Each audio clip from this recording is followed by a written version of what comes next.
Kids mortality पे बात कर लें जी। एक तो कंट्रोल्ड बच्चे लें, सारा साल बच्चे ना लें। और आपके डॉक्टर साहब की वजह से मुझे इस साल की जो बीमारी है, बच्चे मरने के बाद मुझे कल पता चला है जी। मुझे वो डॉक्टर साहब को मैं बार बार कहूँ मुझे टॉपिक बता दें, वो डॉक्टर साहब दसा नहीं तो मैं क्या कि चलो बकरियां दे बच्चों का पढ़ लवां, तो कल पता लग गया है कि मेरे बच्चे इस साल क्यों मरे हैं। इस साल हमारे बच्चों में कुछ मॉर्टेलिटी ज़्यादा आई आफ्टर 11 ईयर्स। वो मॉर्टेलिटी सर्दियों वाले बच्चों में ज़्यादा आई। बच्चे जब पैदा हो जाएं सर्दियों में, हम सर्दियों की बात कर रहे हैं, तो वो कहते हैं जी कि जो जिस जगह पे आप बच्चे रखते हैं, चाहे आप स्लेटेड फॉर्म ना बनाएं, चाहे वो ना करें, तो बच्चे पैदा होते ही जो आपने गेम करनी होती है जी, वो ये है कि अगर बच्चा सांस नहीं ले रहा तो उसके नाक में या तो कोई चीज़ मारें, नहीं तो अच्छे तरीके से उन चूंडी वड्डो एक, और या उसे उल्टा लटकाएं ताकि वो स्क्रीम करे, चीखेगा, उसको सांस आएगा, फेफड़ों में वो आएगा और उससे फ़ायदा हो जाएगा। ये तो है कि हमारी पैदाइश अगर होती है और बच्चे को प्रॉब्लम आ रहा है तो हमने ये काम लाजमी करना है। दूसरा काम क्या करना है?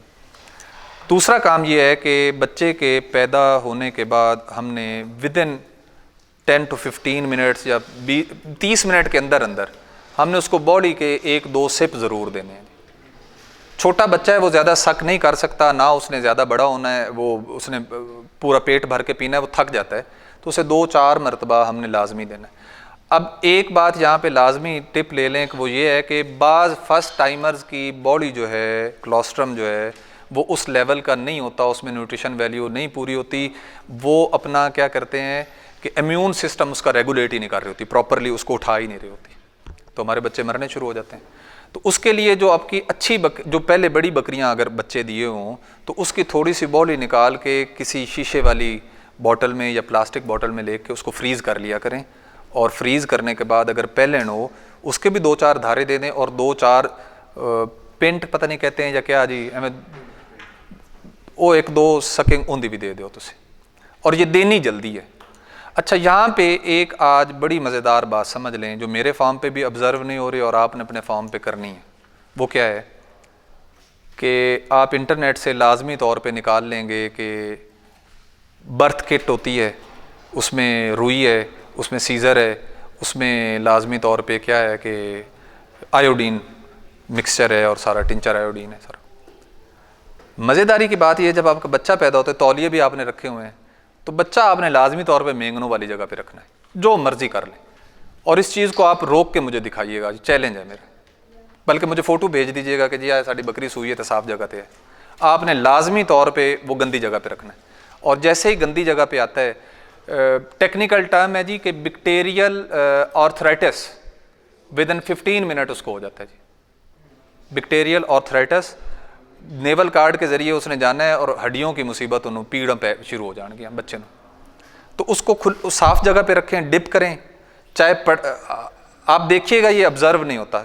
यही सबसे बड़ा लॉस है ज़िम्मेदार का कि 5 महीने उसने उसको बकरी को बड़े शौक से बच्चे पैदा करवाने हैं, और अल्लाह दी रज़ा, अल्लाह साईं दे ज़िम्मे क्यों पा देने, ये बड़ी मुसीबत है। हाँ, मौत सिर्फ अल्लाह ताला की तरफ से है, मौत अल्लाह ताला की तरफ से है, बट अल्लाह ताला के ज़िम्मे न डालें अपनी मिसमैनेजमेंट को और अपनी क्या कहते हैं कोताही को। उसके बाद जी जो आज एक भाई साहब अभी बता रहे थे कि मेरा पता नहीं बच्चा मर गया है 20 दिनों का, और आपने मुझे कहा है कि जी ईटीवी हमने करवाई हुई है, और मुझसे पूछा है कि ईटीवी कब करवानी है। मैंने कहा 30 दिनों, आपने कहा 20 दिनों में। हमारी बचत इस वजह से हो रही है कि हम 7वें-8वें दिन उनको वंडा ऑफर करते हैं। इत्तेफाक से पिछले साल से मैं डॉक्टर साहब का वंडा यूज़ कर रहा हूँ, मटन वंडा। बच्चे को अनकुक्ड फीड नहीं दी जाती, ये जो खुला हम मकई और वो रखते हैं ना जी, उससे उसको प्रॉब्लम स्टार्ट हो जाती है। अच्छा, और दूसरा क्या है कि किताबें पढ़ें या जो करें, उस पर लिखा होता है कि जी, या हमारे जो पुराने लोग हैं जो पुराना काम कर रहे हैं, वो क्या करते हैं कि वो 2-2.5 माह 15-20 दिन 25 दिन के बाद खाना को देते हैं जी। हम लोग 7वें-8वें दिन दे देते हैं जी। 7वें-8वें दिन के बाद अगर आप उसके चेम्बर्स को पढ़ लें, मैं 2 किताबें, बल्कि आपको एक और किताब भी सेंड करूँगा, वो पढ़िएगा। उसमें 3-4 दिन ही उसका जो वो एबाकस कहते हैं या क्या कहते हैं, जो पहला वो तीसरे चौथे दिन ही दूध वाला वो बंद होकर ना प्रॉपर रोमन में आना शुरू हो जाता है। जैसे रोमन में आएगा आपका काम खराब, बैक्टीरिया वहाँ अवेलेबल नहीं होता। तो हम तीसरे चौथे दिन ही उनको पेश करना शुरू कर देते हैं कि वो खाएं। और जो चारा है या सब्ज़ पत्ते, हम ज़्यादातर बेरी, शहतूत, इनके पत्ते खड़े कर देते हैं ताकि वो नीचे से मुंह मारते रहें और वो च्यू करते रहें और खाना शुरू कर दें ताकि रूमन डेवलपमेंट स्टार्ट हो जाए। 20वें दिन, अच्छा एक और गेम है। अच्छा, एक बीमारी का नहीं पता चलता कि उनको दर्द पड़ता है बच्चों को, और हमें पता नहीं चलता, तो हम लोग लेके ज़रूर रख देते हैं, देते नहीं हैं ग्राई वाटर। तो आप जब बच्चा 4-5 दिन का हो जाए तो सुबह एक ढक्कन ग्राई वाटर का दे दिया करें, और शाम को एक मिलती है अनमोल की गुट्टी, हमदर्द की गुट्टी, एक वो दे दिया करें। जो किसी किस्म से बच्चे को दूध की तकलीफ़ हो रही होती है या दर्द हो रहा होता है तो वो उससे रफ़ा हो जाता है, बजाय कि आप उसका इलाज करें, प्रिकॉशन के तौर पे दे दिया करें। वो सिर्फ 7 दिन देंगे, वो बच्चा अपनी वो टाइम निकाल जाए। हाँ जी, 5-4 रोज़ के बाद जब बच्चे की 4-5 दिन उम्र हो जाए तो उसके बाद एक एक ढक्कन ग्राई वाटर 5-7 दिन देते रहें एक टाइम पे दिया, और 5-10 मिनट दूध नहीं देना, उसके बाद दूध देना, और शाम को वो गुट्टी दे। जब बच्चा आपका 20 दिन का होता है उस वक्त हमने कॉक्सी ट्रीटमेंट करनी है, और चाहे जो मर्जी उस्ताद बन लें आप, जितना मर्जी आप बेहतरीन काम कर लें, कॉक्सी ने आना ही आना होता है। इसको आप वाइप आउट कर ही नहीं सकते, ये स्वीपिंग स्टेटमेंट है कि वाइप आउट नहीं कर सकते। ड्रग जो चॉइस की हैं वो 2 हैं। मैं जो इस्तेमाल कर रहा हूँ, मैं करता हूँ नो कॉक्स के नाम की है, टोल्टोजोरल साल्ट है, उसमें टोल्टोजोरल साल्ट है, ये मुर्गियों वालों के पास आती है। मैं ये दवाई इस्तेमाल कर रहा हूँ। ये दवाई इसलिए इस्तेमाल कर रहा हूँ कि ये 2 दिन इस्तेमाल होती है, 2 दिन इस्तेमाल होती है। Sulpha drug all over the world use होती है, सल्फाडेमाडीन जिसे कहते हैं, वो 5 दिन देनी है, पर उसके साथ आपने विटामिन थेरेपी करनी होती है। तो अगर आपके पास 10-12 बच्चे हैं तो आपका आदमी दूसरे दिन एग्जॉस्ट हो जाएगा, नहीं देनी उसने दवाई, या टाइमिंग का फ़र्क आ जाएगा। तो आपने ये देना है, दवाई देनी है ये वाली, ये हर 21 दिन पे देनी है 4 माह के लिए जी। 30 दिन पे नहीं देनी जी कि 21 को दी है तो अगले महीने की 21 होएगी, नहीं, उसका टाइम पीरियड है हर 21 दिन के बाद। जब बच्चा आपका 30 दिन का होता है तो ईटीवी का इंजेक्शन लगाना है जी, बगैर किसी भी डॉक्टर से पूछे। मैंने थोड़ी देर डॉक्टर समझ लो, हर 30 दिन पे 30वें दिन उसको लगाना है ईटीवी का इंजेक्शन, और 40 डेज पे बूस्टर डोज लगानी है, इंटेरोटैक्सीमिया की वैक्सीन जी। अच्छा, वो वैक्सीन की बात उस वक्त हो रही थी तो VRI का नंबर भी मैं दे दूंगा, और आप जिस जिस रिस्पेक्टिव एरिया में ऑलमोस्ट दवाई वहाँ पे अवेलेबल होती है, अगर नहीं होती तो बता दें, वहाँ के DLO को कह देंगे आपके एरिया रिस्पेक्टिव एरिया में वो दवाई ये मिल जाती है, कोई प्रॉब्लम नहीं। PPR के अलावा सारी दवाइयाँ, एक गोट पॉक्स नहीं मिलती, एक PPR नहीं मिलती, बाकी मिल जाती है। इसके बाद जी कहते हैं जी कि 2.5 महीने पे अगर आपका बच्चा ये वाले दिन गुजार लेता है ना तो 2.5 महीने पे ज़रूर मरता है जी। वो वजह फिर यही आ जाती है कि अगर वो पहले सर्वाइव कर ही गया है तो आपने ये जो डोजेज नहीं लगाई हुई, 2.5वें महीने वो मर जाएगा। एक आज और टिप ले लें, जिस दिन बच्चे का पेट खराब होता है उस दिन ORS देनी है सल्फाडेमाडीन की जगह, दवाई बाद में देनी है, इलेक्ट्रोलाइट्स उसके पूरे करने हैं। वो आपने 1 लीटर पानी में बना के, अगर ORS नहीं देना चाहते, 1 लीटर में 1.5 चम्मच चीनी और आधी चम्मच नमक डाल लें, अल्लाह ला खैर सल्ला। ये प्रोटोकॉल है जो बच्चों के लिए इस्तेमाल होता है। इस साल किसी के दोस्त के बच्चे मरे हैं जो शराबी से हो जाते हों और गिर गुर के और घंटे के बाद मर जाते। इस दफ़ा किसी फार्मर के बच्चे जैसे ड्रंक से होते हैं ना जी, कि वो उसके कंट्रोल नहीं रहता अपनी मूवमेंट पे, बच्चा इधर गिरता पड़ता क्लैप्स कर जाता है विदिन 2 और 3 आवर्स। बेसिकली बीमारी क्या थी, को पता लगा? लेबोरेटरी पे इधर चेक कराया उन्होंने। अच्छा, अगले साल अब आई तो फिर क्या करेंगे? बताया नहीं, लेबोरेटरी इधर भेजी। पैसे दो मैं दसना। फ्लॉपी किड सिंड्रोम ये बीमारी है जी, फ्लॉपी किड सिंड्रोम ये बीमारी है, और ये बीमारी जो है इसे आप कह लें कि ज़्यादा दूध पिलाने की वजह से भी आ जाती है और ज़्यादा देर से दूध पिलाने से भी आ जाती है। इसका बड़ा सादा सा नुस्खा है कि जानवर को ऑफ फीड किया जाता है। जानवर चाहे वो 4 दिन का बच्चा है, उसको 2 दिन हमने दूध नहीं देना, फिर दूध देंगे तो फिर ये बीमारी वही वैसे की वैसे मौजूद रहेगी। अच्छा, इसके 2 इलाज हैं बड़े सादा से। सोडियम बाइकार्बोनेट मीठा सोडा। जैसे ही बच्चा आपका ड्रंकन शक्ल में आए कि वो लड़खड़ाना शुरू करे, तो मीठे सोडे को आप 10-20 ml में आधी चम्मच डाल के उसको ड्रिंच कर दें, दे दें उसको। ड्रिंचिंग हमेशा ख्याल से किया करें, और लेफ़्ट साइड से करेंगे तो वो सांस की नाली में थोड़ा कम जाती है। और कभी भी पैनिक करके ना दें एनिमल को जल्दी से पकड़ा है और डरा खड़ा है तो तुम पिवा दे पे उन्हें। अब मैं समझदार आदमी हूँ, आप मुझे कहें कि मैंने तुम्हें ज़बरदस्ती ये पानी पिलाना है, मुझे पता भी है कि आप पानी पिला रहे हैं, सांस की नाली में जाना है, तो जानवर को पैनिक ना किया, जानवर को आराम से रोक के 2 मिनट खड़ा करके उसके बाद देना है। तो मीठा सोडा देना है। अच्छा, मीठा सोडा देने के बाद उसके पेट को अच्छे तरीके से मलना है। कोशिश करनी है कि किसी तरीके से इसका पेट खराब हो जाए। ये ½ टीस्पून यानी 2 ग्राम्स, जो फर्स्ट डोज है that is 2 grams, and second dose उसके बाद आपने जो देनी है वो देनी है 1 लीटर पानी में 20 ग्राम, उसको मिला लेंगे। फर्स्ट डोज तो आपने देनी है ना जी, उसी वक्त क्विक आपने SOS कॉल के तौर पे दे देनी है। उसके बाद उसको 2 दिन ऑफ फीड रखना है आपने एनिमल को।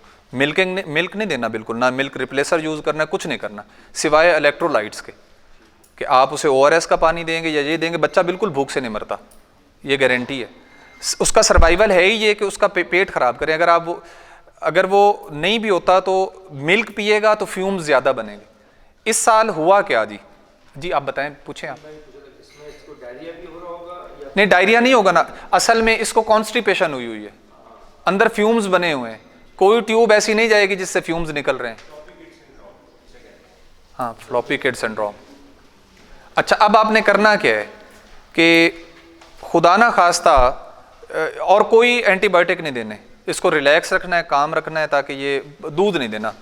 इस साल हमारे साथ जो हुआ था वो ये हुआ था जी, रातें थी लंबी, आपका मुलाजिम और मैं खुद 4:45 बजे या 5 बजे तो मगरिब की नमाज होती थी, तो उनको दूध पिला के सर्दी की डर की वजह से हम बच्चों को अंदर बंद कर देते थे। अब 5 बजे का बच्चा भूखा है तो आपने इसको दूध कब देना है? 8, साढ़े 8, 9 बजे। इस साल तो दिन ही नहीं निकला, 1 महीना, तो जब आप 9 बजे देंगे तो 12 घंटे से तो ऊपर हो गया उसको टाइम। जैसे ही दूध के 2 स्प्रिंट पिएगा अंदर फ्यूम्स बन जाते थे, जिससे ये फ्लॉपी किड सिंड्रोम होती थी। फिर रीज़न क्या थी, करना गेम क्या करनी थी, गेम ये करनी थी कि 5 बजे के दूध पिलाने के बाद आप 9 बजे, 8 बजे, 9 बजे दोबारा दूध पिलाएं उसको, थोड़ा सा दूध और पिला दें ताकि पेट खाली ना रहे, फ्यूम्स ना बने, गैस ना चढ़े दोबारा। तो इसका इलाज आपको क्या बताया है, वाहिद सोडियम बाइकार्बोनेट है वो दें। अच्छा, एक बच्चे 5-7 दिन के होके मरते हैं, वो कॉन्स्टिपेशन से मरते हैं। आप और मैं ख्याल नहीं करते, बच्चे को कॉन्स्टिपेशन हुई होती, मेंगने नहीं आती। 10 मिनट खड़े होके देखें, मैं तो कोशिश करता हूँ और मेरा आदमी भी कोशिश करता है कि हम सुबह का मेंगने और पेशाब करते बकरियों को देखें।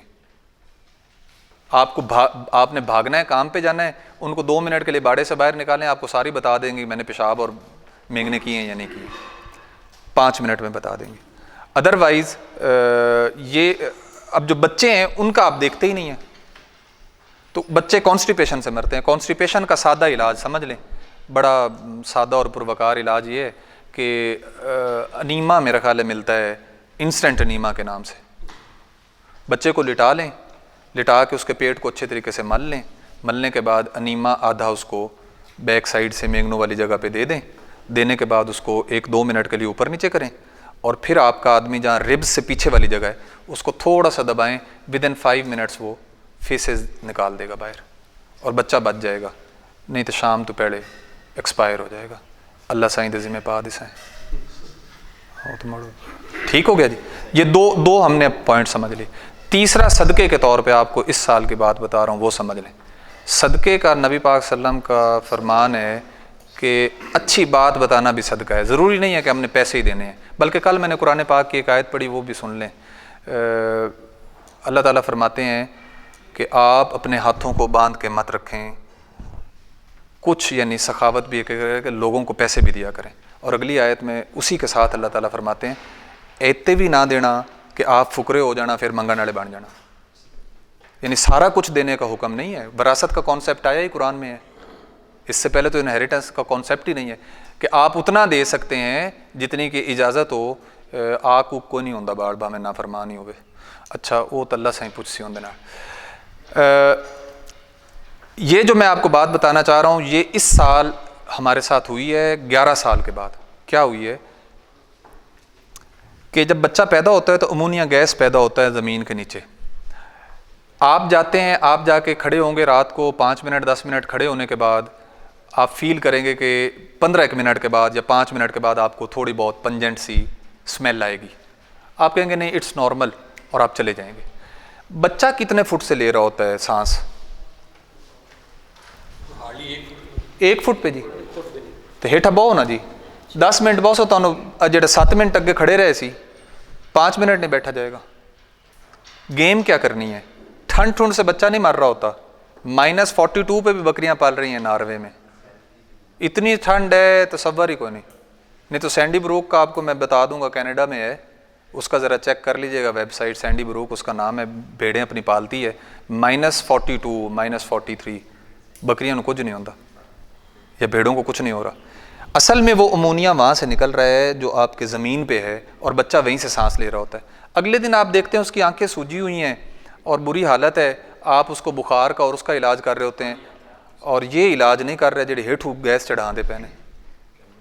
तो इस साल हमने नीचे से गैस नहीं चढ़ानी। 10 बच्चों की जगह है 5 बच्चे रखें उस जगह पे, चाहे सारा दिन पड़े रहें। हम निकालते ही नहीं है डर की वजह से कि ठंड ना लग जाए। अच्छा, दिन को हम उन्हें फ्रेश एयर में बाहर ले जाते हैं, बड़े सौखे हो जाते हैं बच्चे, उन्होंने को गैस ख़त्म होती है वो ठीक हो जाते हैं।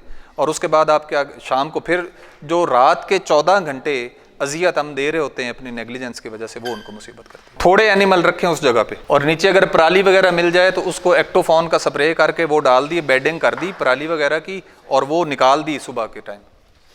उससे फ़ायदा ये होगा।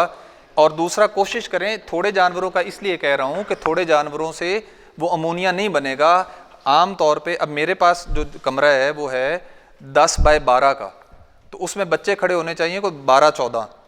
जब 30 बच्चे या 35 बच्चे खड़े करेंगे तो वो ओवर क्राउडेड हो जाता है ना। मैं ये कह रहा हूँ कि हम लोग सर्दी का बंदोबस्त करते रहे हैं, अमोनिया का नहीं करते। वो जानवरों को शेड 2 बनाएं, वो बचेंगे, अदरवाइज वो बच्चों की ग्रोथ ही नहीं होती। सडन डेथ जो है वो ईटीबी की वजह से आती है और वो आती है कि आप अर्ली उसको खाना पीना नहीं देते। वो खासकर 2.5 साल की उम्र में जब अपने माँ बाप के साथ जाना शुरू करता है तो दूसरे दिन उसको ईटीबी का स्ट्रेस आ जाता है। ईटीबी इंटेरोटैक्सीमिया है ना जी, इसको कहा जाता है ओवर ईटिंग डिजीज़। जो आपको कोई भी फार्मर किसी से भी आप बात करें तो वो आपको कहते हैं कि आहिस्ता आहिस्ता स्विच ओवर करें। नॉर्मली फर्मेंटेशन होती है ना, अंदर जो भी आप खुराक दे रहे हैं वो फर्मेंटेशन होती है उसकी और उसके लिए बैक्टीरिया अवेलेबल होता है। आम तौर पे आप कपास खिला रहे हैं तो कपास के फौरी बाद आप लूसरन स्टार्ट करेंगे तो ईटीबी का अटैक आना है।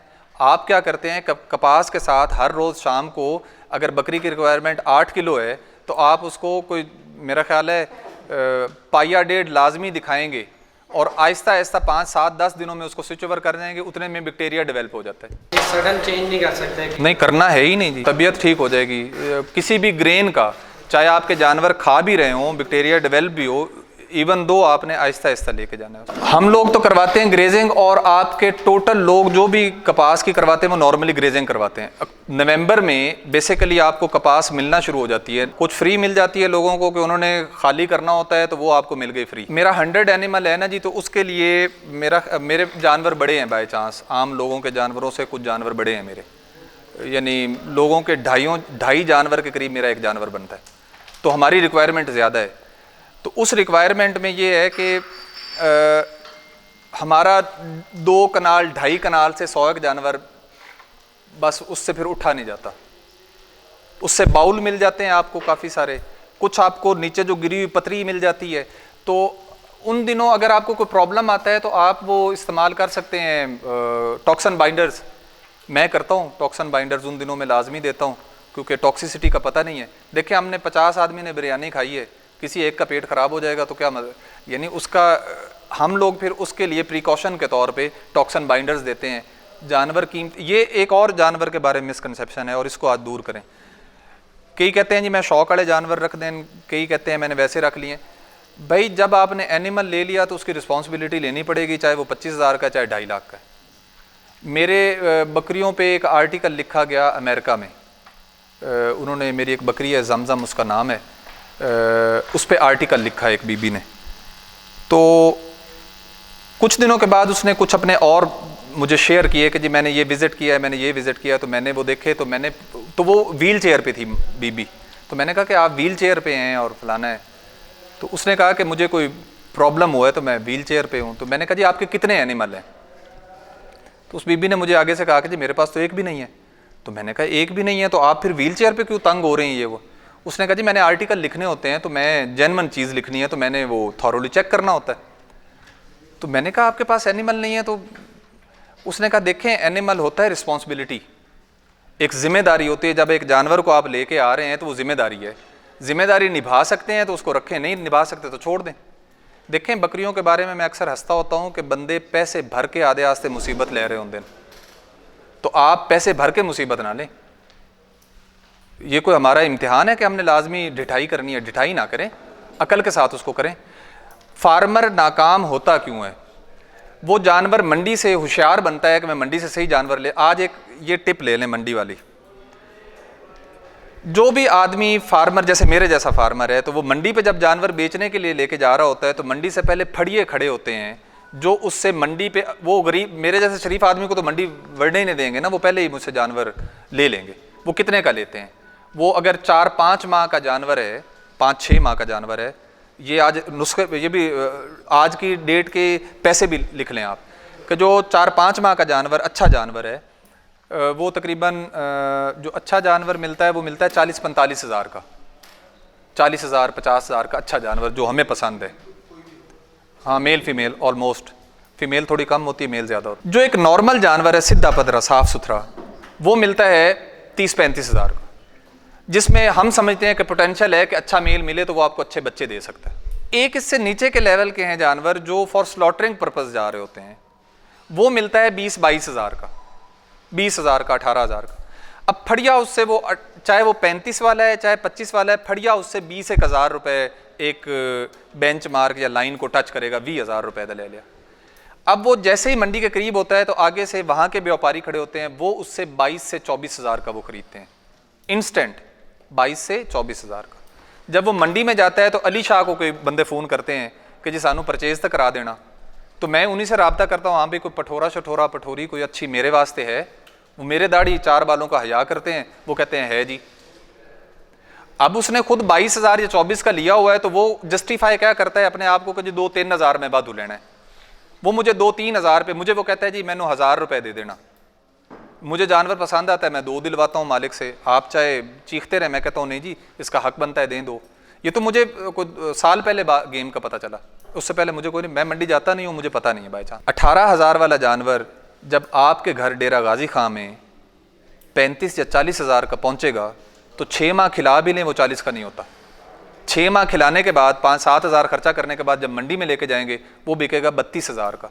आप कहेंगे जी मैं तो मर गया, भाई आपने महंगा लिया था वो जानवर। मुझे आज तक जो कामयाबी मिली है वो सिर्फ ईमानदारी की वजह से मिली है। ये पक्की बात रखिएगा, पकवान उसी का अच्छा होता है जो काम ठीक कर रहा हो, और ये मुमकिन ही नहीं है कि अल्लाह ताला 2 नंबरी से तो दे रहा हो 1 नंबरी से ना दे। ये सोचा किस तरह है हमने, यानी हमारे ईमान की कमज़ोरी देख लेना। हाँ मेरे पास एक जानवर अच्छा है, मैंने 50 हज़ार का लिया है, मुझे पता है उसकी वर्थ है लाख रुपए, मैं आपसे लाख मांग सकता हूँ, क्यों नहीं मांगू मैं, मुझे पता है वो 1 लाख का जानवर है। आपको नहीं पता तो आप 50 वाला ले लें, वो बेईमानी नहीं है। लेकिन मैं तो डबल प्रॉफिट को भी बेईमानी समझता हूँ, मेरी अपनी मिसकंसेप्शन है। हो क्या रहा है, पिछले 5-7 साल में मेरे वालिद ने मुझसे सवाल किया था कुछ अर्सा पहले, उन्होंने कहा कि जी आप 11 साल से ये काम कर रहे हैं, अब ये आखिरी बात बता रहा हूँ आपको, बिजनेस प्लान बता रहा हूँ, या आप कहें फिजिबिलिटी रिपोर्ट कह लें, या आप कह लें उसको बैलेंस शीट क्या है। तो मेरे वालिद साहब ने मुझसे पूछा था कि इतने सालों से काम कर रहे हो और ऑलमोस्ट 24 से भी ज़्यादा घंटे दे रहे हो, अगर कोई 2-4 मिनट ऊपर हो तो वो दोगे, सारा दिन तो मैं हकीम बना रहना ना जी। बिल्कुल हकीम है, फ्री दा, शायद अल्लाह इसी वजह से वो, और फ्री ऑफ कॉस्ट जिस टाइम मर्जी किसी का फ़ायदा हो जाए। तो उन्होंने पूछा था कि आपको कोई फ़ायदा हुआ है, तो मैंने मेरे पास each and everything from 2009 to till today लिखी पड़ी है। उन्होंने मुझसे पूछा कि क्या बचा तुम्हें या क्या फ़ायदा हुआ है, तो मेरे पास बैलेंस शीट पड़ी थी। आप यकीन करेंगे कि मुझे खुद को नहीं पता था, 26 माह में मैंने 62 लाख रुपए के जानवर बेचे, 26 माह में 62 लाख के, और हलाल से एक जानवर भी मंडी पे नहीं गया। 2000 उससे लेकर आज तक, 2009 से लेकर आज तक मेरे 2 जानवर मंडी पे गए हैं बिकने के लिए। बच्चे जाते हैं जो ब्रीडिंग के काबिल नहीं होते, हम उन्हें करते हैं। 26 साल में 26 माह में 62 लाख रुपए के जानवर हुए थे और मेरा खर्चा आया हुआ था 50 लाख। तो मैं ब्रेक इवन पे भी नहीं था। इतने 2.5 महीने में अगर इतने पैसे लगा के बकरियों को खिला के और मेरी बचत अगर आ रही थी 10 लाख, तो ये वायबल नहीं था। फिर मैंने एक और हिसाब किया कि जब मैंने 2017 में वो जानवरों को दोबारा लिखा था तो मेरे पास थे 35 एनिमल, 35 एनिमल थे। इस वक्त मेरे पास थे, जब मैंने हिसाब किया तो मेरे पास थे 55 एनिमल। उस वक्त एक एनिमल का रेट था 70,000 80,000। जब मैंने वो चेक किया उस वक्त मेरे जानवरों का रेट था 2.5 लाख से 5 लाख।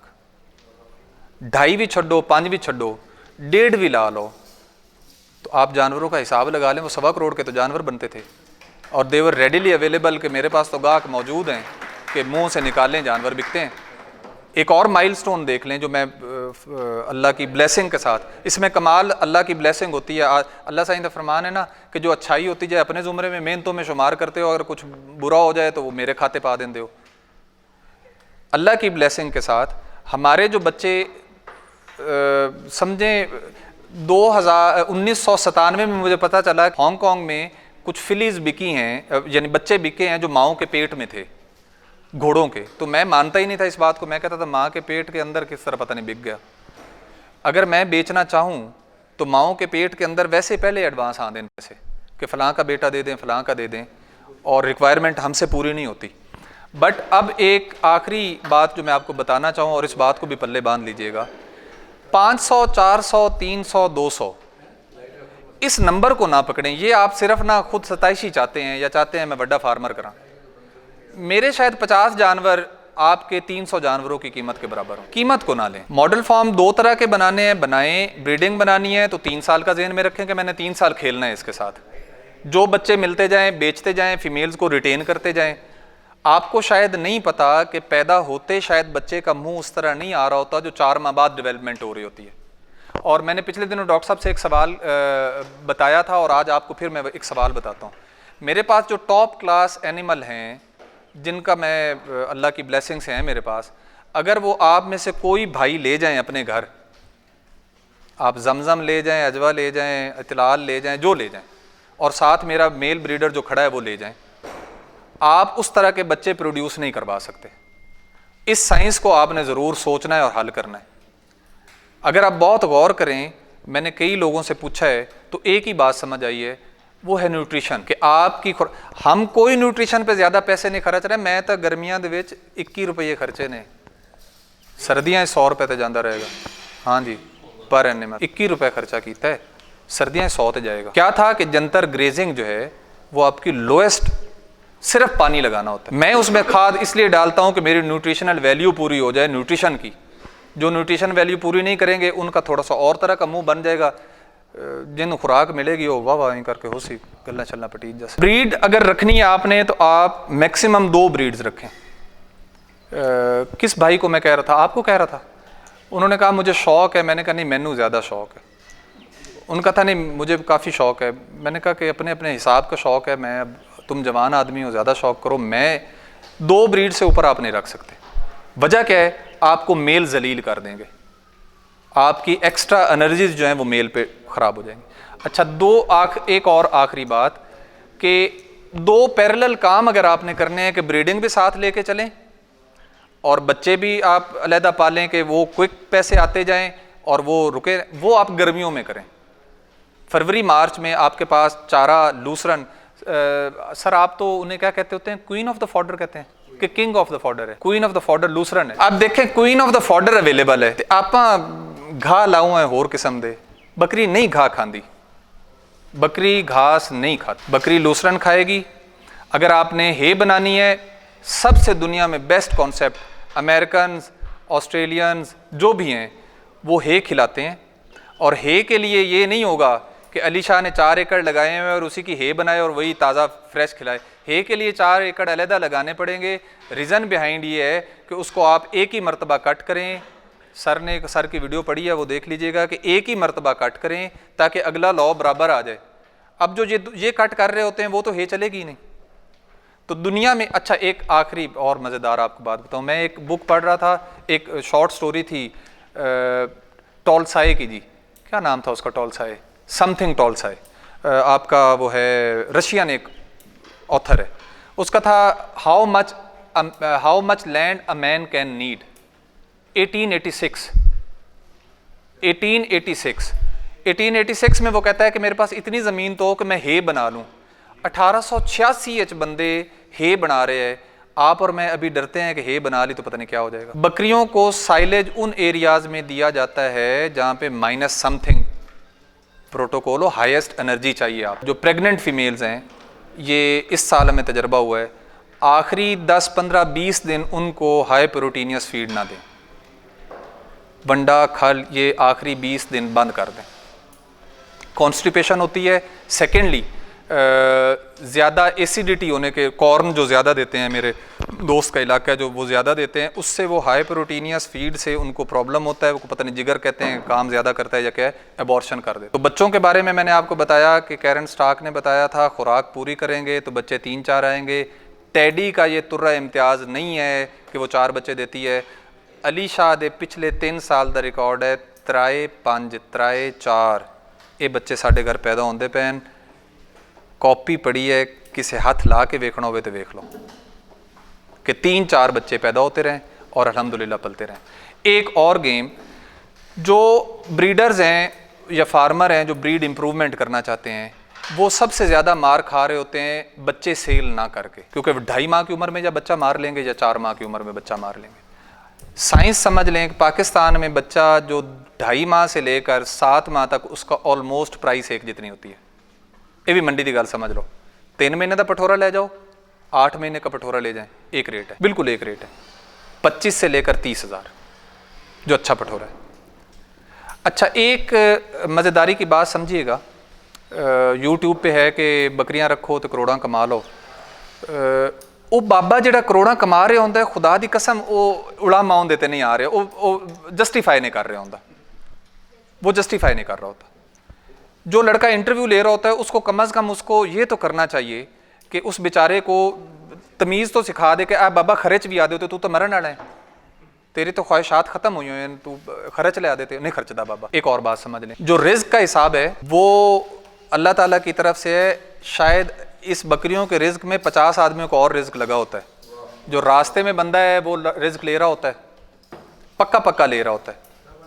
मिस्त्री तोड़े को रिज़्क़ ले रहे होता है, छेड़ू तोड़े को रिज़्क़ ले रहे होता है, को 50 जगह पर रिज़्क़ है। अब टैटू की बात आ गई, तो टैटू का ये था या मार्किंग का ये था कि हमने लगाना है, उससे जानवर पता नहीं बिकेगा कि नहीं बिकेगा।